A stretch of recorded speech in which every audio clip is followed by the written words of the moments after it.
The 4 Hour Workweek by Tim Ferris. Best-selling book. You might have read it before.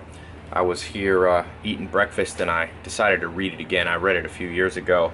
It's one of those books you should pick up more than once, and I really enjoyed it this time. There's a lot of stuff I agree with in that book. There's a few things that I differ with and might be a little outdated now, but if you haven't read it, you know, one of the premises and the things that I agree with a lot with Tim Ferriss is that at the end of the day, life is about whether you enjoy the day-to-day moments. I call it lifestyle. You can call it whatever you want to call it. By the way, I'm here at my vacation place in Oslo, Norway, so it looks a little different than California. But I was thinking, you know, and this vacation house reminded me a little bit of the 4 Hour Workweek. Just one of the things that the book talks about is how you can work less, be more productive, travel the world, live anywhere. And I've actually been talking a lot on that. Like I said, I have a slightly different philosophy, but the end result I think is similar to what Tim Ferriss is trying to say with his book, which is life that you've designed, that you enjoy. And I'll tell you, you know, one of the most common questions I get is, what would you tell your 19-year-old self again? And one of the things is, be very careful of the slippery slope of saying, next month I'll like that. Like, next month I'll do that thing that I like. This is probably the most precarious of all mindsets. And so a lot of people, I did this little poll, if you're on my Snapchat, you might have seen it last week, and it said, would you rather make $3 grand a month traveling the world doing what you love, or $100,000 a month in a job you despise and you have to work at it for 5 years? And it was quite a disparity, obviously, 3,000 versus 100,000. So the one, you're gonna make $5 million in 5 years. The other one, you're gonna make, you know, maybe 150,000 in 5 years, so maybe 200,000. And more people, it was fairly close, but a few, I would say it was like 20% more people would say they'd take the job that they like. But that's just a poll. If you look at the average person's lives, people are biased towards the mindset, like I said, of going, well, I'm going to do what I don't like in order to save up some money to do what I do love. And Pablo Picasso has a great quote on this. Can you pull up that Pablo Picasso dichotomy quote? Try to read you the whole thing. I memorized the first half, but the second half's good too. And basically, this dichotomy becomes a trap, and the trap, you end up never getting to the stuff you like. So in this book, The 4 Hour Workweek, oh, here's the quote here. Thank you. Never permit a dichotomy to rule your life, a dichotomy in which you hate what you do so you can have pleasure in your spare time. Look for a situation in which your work will give you as much happiness as your spare time. That's Pablo Picasso's version of the 4 Hour Workweek, or what I call, you know, the good life. Health, wealth, love, happiness. Those 4 pillars. Now, I think that the 4 Hour Workweek is much more, this book in particular, is much more on the wealth aspect. I think Tim Ferriss has some other books like 4 Hour Body, which is him talking about, you know, physical health. I don't think he has a book on relationships and love. I think that's a huge one. That third pillar, relationships, love, that one, if you get that one wrong, it ends up destroying all the other 4. I mean, the other 3. It destroys, obviously, physical health when you're under stress and you're not around people you like. It destroys your wealth, because no matter how much money you can hoard, how much you can accumulate, if you don't like the people you're around, you go against the very nature of a human, which is a social being.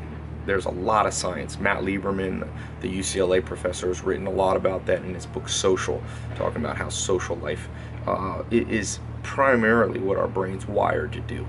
Most of the key triggers to happiness or depression come from social life. So that's, you know, this third pillar. And then the 4th pillar is kind of the spiritual happiness accumulation. If you get the first 3 right, health, wealth, love, then you'll hopefully, most of the time, have a lot of happiness in your life.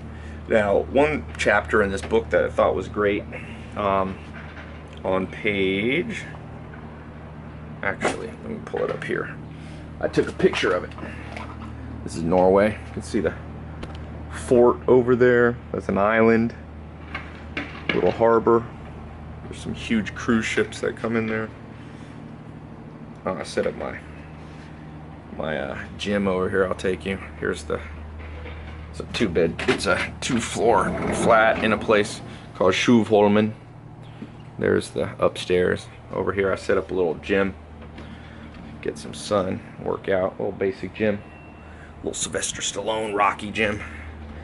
And I've done a lot of lifestyle engineering here. I got a chef that cooks food and makes me meal prep in the morning, leaves it outside my door here in these condos, and so I'm always working towards that lifestyle. And each person's lifestyle, let me say, will be different. I mean, people get this confused. There's not a one size fits all. Like, I like Norway. Some people, my friends, like Brazil. You know, so set up your vacation homes in places you like. Here's what Tim Ferris says in 4-Hour Workweek. Step 1, pick an affordably reachable niche market. And he has a quote from Joan Chen. When I was younger, I didn't want to be pigeonholed. Basically, now you want to be pigeonholed. It's your niche. And then Tim says, creating demand is hard. Filling demand is much easier. Don't create a product and seek someone to sell it to. Find a market, define your customers, then find or develop a product for them. So he's all about reverse engineering your income. And I'm going to be talking a lot in the next weeks and months on this concept of how can you travel the world and get paid to have fun, and to get paid to what you enjoy. And I think one of the things, and Tim Ferriss talks about in his book, and there's a lot of people have written about it and worked on things since this book came out, what I call location neutral income sources. So I think there's multiple steps. I'm actually going to release some videos and some live calls on this, but that's one of the most important things. And there's a concept called the U economy, where non-9-to-5 jobs that now exist, whether they're Uber drivers or people who are designers on 99 Designs, and people who do piecemeal work on Fiverr, and people who do stuff on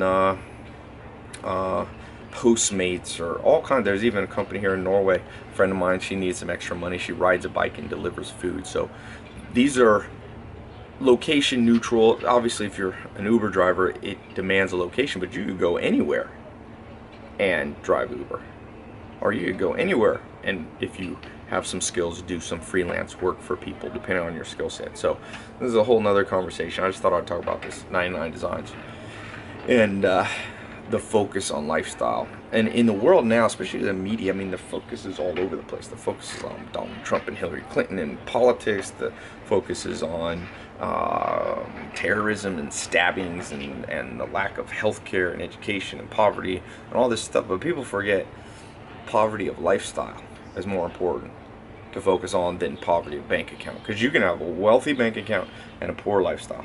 I've seen it.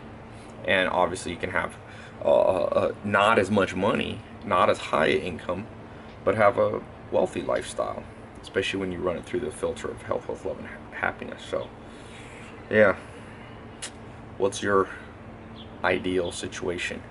What would be your bliss? Would it be traveling the world once a month, 1 month out of the year, every day? Would it be, I mean, some people like to stay in one place. Some people don't need a location neutral income. How much do you need? What would be your version of 4-Hour Workweek? Leave it as a comment below, and make sure you're checking my Snapchat, and now Instagram has a feed. If you want to see my Instagram story, just go to my @Tai Lopez. It's a verified Instagram, and click the little my profile picture. You can see my story. It's kind of cool. So my cousin Maya's here working. Say hi, Maya. Hi. What are you doing? Nothing. Something. All right, talk to you guys soon.